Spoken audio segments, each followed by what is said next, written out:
Bonjour et bienvenue dans la revue de presse hebdo et audio du secteur retail e-commerce en France, proposée par les Digital Doers en partenariat avec le One-to-One Retail e-commerce de Monaco. Nous sommes le 2 février. Au sommaire cette semaine, 5 articles. Quel impact de l'IA générative conversationnelle dans l'e-commerce, à lire sur République Retail. Le voyage et le tourisme sont les principaux secteurs e-commerce en nombre de clients, à lire sur e-commerce mag. Chez Amazon, la croissance est partout, mais surtout dans la pub, à lire sur le JDN. Comment L'Oréal Luxe se prépare à l'avènement de la Gen Z, à lire sur République Retail. Et enfin, Sandro développe sa présence retail aux États-Unis, à lire sur Fashion United. Je vous le rappelle, sur le site lesdigitaldoers.com, vous avez accès à une revue de presse éditée sur LinkedIn et qui rassemble les articles publiés dans la semaine sur les sites de news de notre écosystème. Vous pouvez vous y abonner pour recevoir chaque vendredi un digest de l'actualité dans votre boîte email. De cette revue de presse, je vous lis sans interprétation une sélection de quelques articles qui m'ont semblé pertinents à partager. Je vous souhaite donc une bonne écoute, évidemment, toujours sans coupure. Quel impact de l'IA générative conversationnelle dans l'e-commerce, à lire sur republicretail.fr en date du 1er février. De nombreuses marques et enseignes adoptent l'IA générative conversationnelle sur leur site e-commerce avec l'objectif d'obtenir un véritable gain de temps et de ressources, mais aussi un avantage non négligeable pour les clients qui peuvent bénéficier d'un conseil à l'achat 24 heures sur 24, 7 jours sur 7. Explication. La plateforme iAdvise, spécialiste du commerce conversationnel, dévoile les enseignements de son baromètre 2024 de l'IA générative conversationnelle pour l'e-commerce. Il décrypte l'impact de l'IA en s'appuyant sur l'analyse de plus de 350 millions de messages et des données de près de 100 marques ayant déployé l'IA générative sur la plateforme en 2023. On retrouve en tête des marques du secteur de l'électroménager, de la mode et des distributeurs d'articles de sport. Le volume de conversations en ligne entre les sites et leurs clients traités par l'IA générationnelle a connu une progression exponentielle, x100, sur les 3 derniers mois de 2023. Une automatisation des conversations en forte augmentation. La rapide diffusion de cette technologie a eu un impact important à la fois sur le taux d'automatisation des conversions, la plupart des conversions avec les consommateurs entièrement ou partiellement traités par les chatbots intelligents, mais aussi sur les ventes et sur la satisfaction client. Les conversations entièrement ou partiellement automatisées représentent 60% du total enregistré sur la plateforme en 2023. Le pic a eu lieu en décembre où elles ont atteint 70%. Contre 55% sur la même période en 2022. Cette forte progression dans l'automatisation des conversations avec les clients s'explique par une volonté claire d'accélérer la transformation en corrélation avec le Black Friday, les fêtes de fin d'année et l'approche des soldes d'hiver. L'automatisation des conversations permet aux marques de répondre à beaucoup plus de questions en ligne en laissant un assistant virtuel interagir avec les utilisateurs en autonomie ou en permettant d'augmenter la vitesse, l'efficacité et la qualité des réponses des conseillers humains. La nouvelle génération de chatbots propulsée à l'IA générative a amené certains sites e-commerce à atteindre jusqu'à 90% de conversations traitées totalement ou en partie en complément des conseillers du service client par l'IA. Le taux de satisfaction client des nouveaux bots tend à se rapprocher de celui des conseillers humains, atteignant 80% versus 50% avec l'ancienne génération. Des taux de conversion sensiblement plus élevés, le taux moyen de conversion est de 14,2% après une conversation avec une intelligence artificielle générative, pouvant atteindre jusqu'à 33% pour certaines marques, comparé à moins de 3% en moyenne pour les marques qui ne proposent pas d'expérience conversationnelle avec leur site.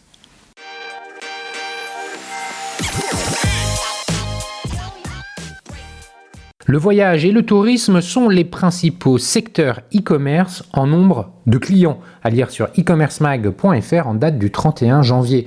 Avec une croissance de 4,4 points en un an, le secteur voyage et tourisme se hisse au sommet de l'e-commerce français, attirant près de 6 acheteurs en ligne sur 10, selon l'étude conjointe de la FEVAD et Toulouma Harris Interactive.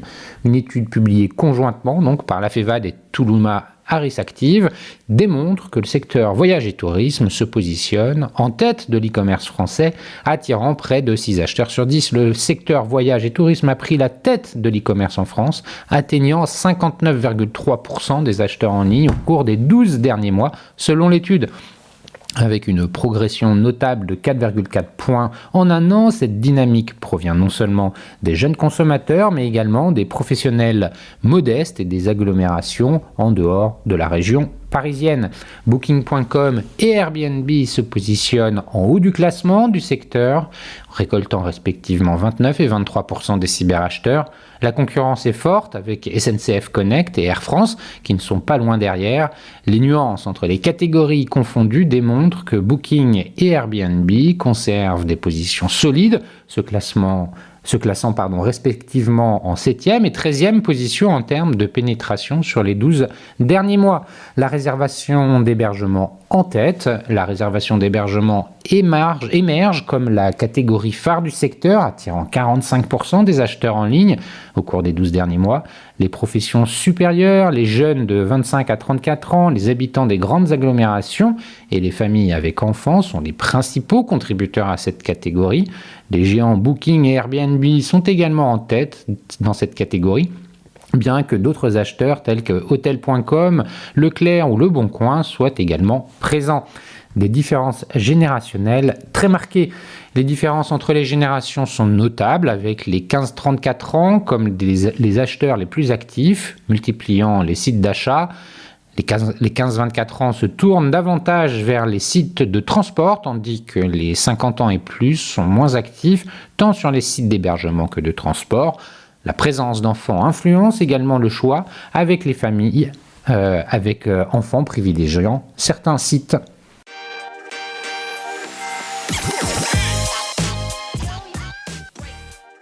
Chez Amazon, la croissance est partout, mais surtout dans la pub, à lire sur le JDN en date du 2 février. Alors que l'activité e-commerce retrouve la croissance, le retail média continue d'être l'activité la plus dynamique. Pour 2024, AWS mise sur l'IA générative. Amazon enregistre un chiffre d'affaires de 575 milliards de dollars en 2023, en croissance de 12% en comparaison avec les 514 milliards de dollars de 2022, a-t-il publié ce 1er février. Alors que le groupe enregistrait 2,7 milliards de pertes nettes un an plus tôt, 2023 est l'année du retour à la rentabilité avec un bénéfice de 30 milliards de dollars enregistré. Un résultat net légèrement en deçà des 33 milliards de bénéfices records depuis 2018 atteints en 2021. Le cœur de métier originel d'Amazon, la vente de produits en ligne, est de nouveau la première source de revenus du groupe. En 2022, et pour la première fois, Amazon voyait ses ventes de services, commissions vendeurs tiers, AWS, Amazon Prime et publicité, dépasser la vente de produits. Mais en 2023, les produits ont représenté 56% du chiffre d'affaires d'Amazon contre 44% pour les services. Une part du retail qui a augmenté de 9 points en un an. En 2022, pour la première fois depuis 2018, l'e-commerce avait légèrement reculé de 0,9%. L'année dernière, ce fossé a été comblé avec des ventes en croissance de 9% sur un an pour atteindre 232 milliards de dollars. Dans un contexte de légère reprise de la consommation par rapport à 2022, la période promotionnelle de fin d'année fut un succès pour le groupe américain, le Black Friday. 2023 a été le plus important de son histoire avec plus d'1 milliard d'articles commandés. Sur le seul 4e trimestre, la croissance annuelle des ventes s'élève à 8% en 2023 contre 2% en 2022. 27% de croissance. Pour la pub, c'est l'e-commerce et dynamique, la deuxième source de revenus du pure player, les services aux vendeurs tiers est en forte croissance. Le CA des Third Party Seller Services a atteint 140 milliards de dollars en 2023, une croissance de 20% par rapport à 2022 et une multiplication par 2,6 du revenu de l'activité depuis 2018. Le 31 janvier 2023, Amazon a notamment étendu son programme Buy with Prime à tous les commerçants américains. L'option permet aux 200 millions d'abonnés de bénéficier de la livraison rapide et gratuite au-delà du site Amazon.com. Ce service payant renforce le rôle de partenaire logistique d'Amazon. AWS, l'offre cloud d'Amazon, enregistre une croissance de 13% pour atteindre les 91 milliards de dollars de revenus en 2023. Malgré cette hausse, la croissance des ventes d'AWS reste bien inférieure aux 40% annoncés fin 2021 par le groupe. Avec le lancement d'Amazon Bedrock en avril 2023, le géant américain se positionne stratégiquement sur l'IA générative. En septembre, Amazon annonçait également investir plus de 4 milliards de dollars dans la start-up d'IA générative Anthropic, qui fournit aux clients d'AWS un accès aux futures générations de ces modèles de base via Bedrock. Pour soutenir la demande, Amazon a récemment investi 10 milliards de dollars pour établir 2 complexes de centres de données dans le Mississippi. Bien que plus petite, l'activité publicitaire d'Amazon tire fortement la croissance depuis 2020. L'année dernière, les revenus publicitaires s'élevaient à 47 milliards de dollars, soit 8% du chiffre d'affaires total du groupe. Le retail média est un modèle aux marges très importantes qui tire la rentabilité d'Amazon. Ses parts de marché en font un acteur incontournable du secteur. Selon les prévisions fournies par le cabinet Work, Amazon devrait générer près de 90% des revenus mondiaux, hors Chine, du retail média en 2023. En 2024, la pénétration du groupe américain sur le marché publicitaire devrait se poursuivre. Ce lundi 29 janvier, Amazon a annoncé que Prime Video inclurait des annonces publicitaires sur les plus importants marchés, Canada, Royaume-Uni et Allemagne. La progression du chiffre d'affaires des services d'abonnement d'Amazon reste soutenue. L'année dernière, les résultats furent encourageants pour la business unit avec 40 milliards de dollars de revenus. En revanche, les magasins physiques restent le ventre mou de l'activité d'Amazon avec un taux de croissance qui continue de diminuer après un léger rebond en 2022. En 2023, les magasins représentaient 20 milliards de dollars, 5% de plus qu'en 2022. Les USA continuent de générer 60% du chiffre d'affaires avec 353 milliards de dollars en 2023. Avec des recettes en hausse de 11% à 82,5 milliards de dollars en Amérique du Nord, Amazon a dégagé 3,2 milliards de bénéfices opérationnels globalement. Les ventes internationales hors Amérique du Nord, après un recul de 8% en 2022, ont cru de 11% en 2023. Sur ce segment, le groupe réduit sa perte à 3 milliards de dollars contre 7,8 un an plus tôt. Trôné sur l'IA générative. Le cours des actions d'Amazon, qui a augmenté de près de 50% au cours des 12 derniers mois, a augmenté jusqu'à 9% après la publication des résultats, signe que les investisseurs ont été séduits par les performances. Si les résultats d'AWS n'étaient pas à la hauteur des attentes en 2023, Amazon entend bien récolter le fruit de ses investissements en 2024. Le groupe américain reste offensif pour jouer au coude à coude avec Microsoft et Google sur le terrain de l'IA générative. Lors de la présentation des résultats, Andy Jassy, le CEO d'Amazon, a révélé qu'AWS investissait 100 millions de dollars dans un service qui connectera les experts en IA et machine learning d'AWS avec des clients dans le monde entier pour les aider à lancer de nouveaux produits d'IA générative. Il n'y a pas une équipe, pas une activité chez Amazon qui ne travaille pas à des applications d'IA générative en ce moment même, a-t-il insisté. Comme Microsoft et Google, Amazon a déclaré cette semaine que les investissements augmenteraient en 2024 pour soutenir le développement de l'infrastructure de l'IA. Pour le premier trimestre 2024, Amazon prévoit une croissance sur un an contenue entre 8 et 13% pour atteindre les 138 milliards à 143,5 milliards de dollars de revenus.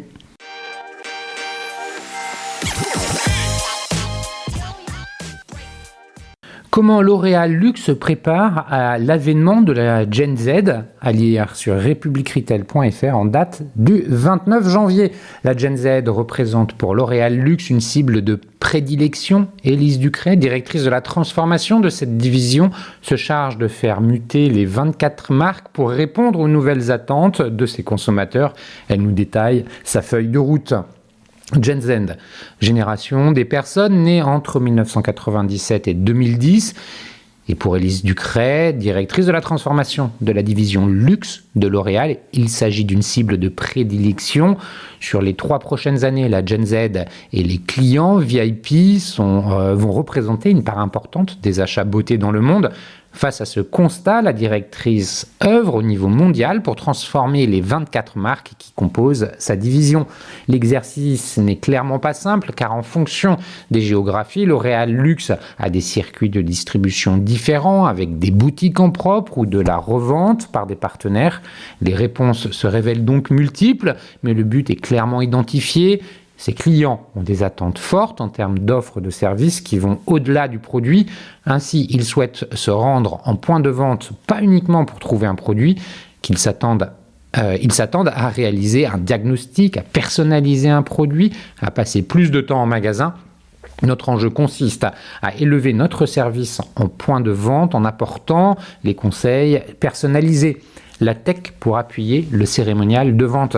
C'est dans cette optique que L'Oréal déploie des outils de beauty tech dans ses points de vente qui viennent renforcer la relation avec les beauty advisors avec un niveau de connaissance et de diagnostic de peau très riche et personnalisé qui répond à un besoin d'inclusivité, précise la directrice. En effet, L'Oréal s'est allié à des fabricants qui s'appuient sur les algorithmes et les données du spécialiste de la beauté pour concevoir différentes solutions qui créent des routines sur mesure. Avantage de ces solutions, elles sont utilisables au niveau international tout en apportant une réponse ultra personnalisée, une arme redoutable pour capter la Gen Z. Citons ainsi Nexa, un appareil de diagnostic de peau qui mesure les pores, le niveau d'hydratation, les rides et ridules, etc. Cet outil de diagnostic est disponible sur plusieurs de nos marques et nous en développons d'autres, notamment pour enrichir l'analyse ou accompagner le diagnostic ou pour s'adapter à notre distribution, précise Élise Ducret. Côté business, cette approche se révèle payante. Nous avons des niveaux de conversion qui montent autour de 70% en point de vente. C'est assez phénoménal, se réjouit la directrice transformation. La machine vient valider un diagnostic et une recommandation d'une conseillère de vente avec le Shade Finder qui permet de trouver le fond de teint parfait pour sa peau. Nous montons jusqu'à 80% de taux de conversion. Nous avons plus de 3000 machines déployées dans le monde et nos beauty advisors en sont fans car cela vient renforcer leur analyse et la valider. Cette recherche de nouvelles expériences, Élise Ducret cherche aussi à l'exporter au domicile de ses clients. Citons ainsi le Perso d'Yves Saint Laurent qui permet de réaliser des rouges à lèvres sur mesure en ajoutant 3 couches de pigments. La cliente peut ainsi adapter son maquillage à sa tenue. Là encore, un service que la Gen Z, accro à la personnalisation et à l'esthétique, devrait apprécier. L'ajout des outils de diagnostic vient renforcer les points de vente. Si les outils de diagnostic séduisent clients et collaborateurs, L'Oréal a dû retravailler ses concepts pour les intégrer pleinement dans son expérience magasin, car ces solutions demandent de la place, rognant sur les présentoirs. Le spécialiste de la beauté modélise aussi ces espaces pour pouvoir organiser des masterclass. Dernier exemple en date, Lancôme a ouvert en septembre dernier aux Galeries Lafayette à Paris un point de vente qui propose des outils de diagnostic, un espace pour s'asseoir et des cabines de soins. Ces derniers espaces deviennent aussi la norme dans toutes les boutiques en propre, comme dans celle de Lancôme sur les Champs-Élysées ou encore la maison de beauté Carita à Paris. En Europe, d'autres solutions émergent via des départements stores comme chez Selfridge ou She-Boot en Angleterre avec des cabines partagées. L'accès aux soins Lancôme, par exemple, se fait uniquement sur rendez-vous. L'ajout des services s'effectue aussi par le biais du digital. Le développement de services se joue aussi sur le digital. Rappelons, si besoin en était, que la Gen Z est née avec tous les outils numériques et quasiment un smartphone greffé dans la main. En Angleterre, L'Oréal Luxe a rendu ses conseillères omnicanales et elle réalise des téléconsultations à distance ou effectue du live streaming. Si en Asie, cette pratique explose, comme aux États-Unis, elle reste encore très sous-développée en Europe, précise Élise Ducret. En Chine, il y a de véritables stars du live streaming qui peuvent mobiliser 200 000 personnes d'un coup. En France ou en Europe, le reach est complètement différent avec des performances loin des chiffres asiatiques. Cela fonctionne sur des grands événements. La directrice de la transformation mise davantage sur les réseaux sociaux qui sont une destination d'achat pour la beauté avec beaucoup d'achats d'impulsion. Nous travaillons avec des influenceurs présents sur les différentes plateformes comme Instagram ou TikTok. La conversion se fait donc vers les sites e-commerce de nos marques, sinon vers les sites de nos partenaires retailers. Des méthodes de recrutement et de formation qui évoluent.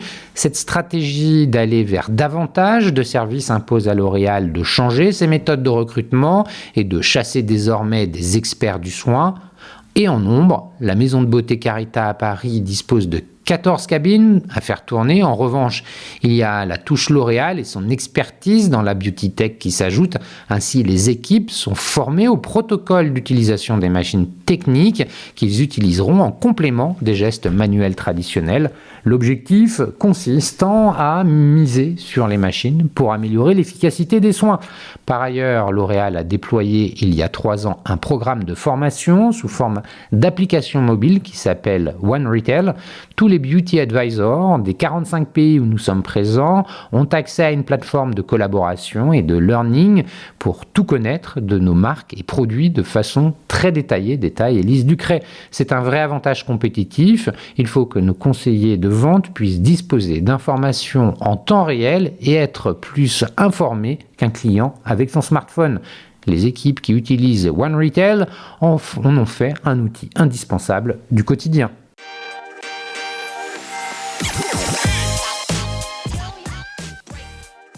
Sandro développe sa présence retail aux États-Unis, à lire sur fashionunited.fr en date du 30 janvier.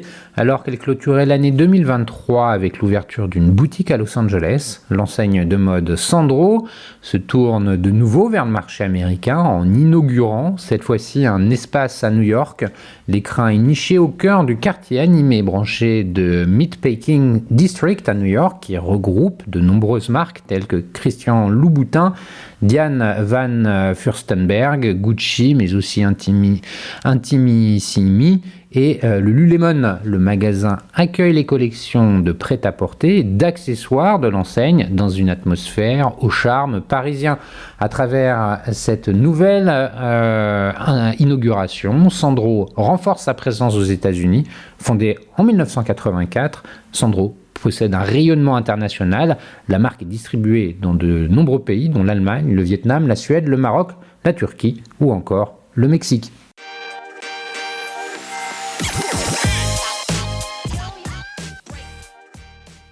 Et voilà, c'est fini pour cette semaine. Merci de m'avoir écouté. N'oubliez pas de vous abonner à la revue de presse sur le site lesdigitaldoers.com. Si vous aimez l'exercice de cette revue de presse Retail e-commerce dans sa vision audio, n'hésitez pas à me le faire savoir en m'envoyant des messages sur LinkedIn et mieux encore en la faisant connaître autour de vous. Enfin, un dernier message d'auto-promo avec les Digital Doers. Je produis des chaînes de podcasts thématiques pour les prestataires de services de notre écosystème. Donc, si vous souhaitez animer la prise de parole de votre marché, c'est l'occasion d'inviter des clients et des prospects à venir converser avec vous autour de votre proposition de valeur. Vous êtes intéressé, alors contactez-moi. D'ici là, portez-vous bien et à la semaine prochaine.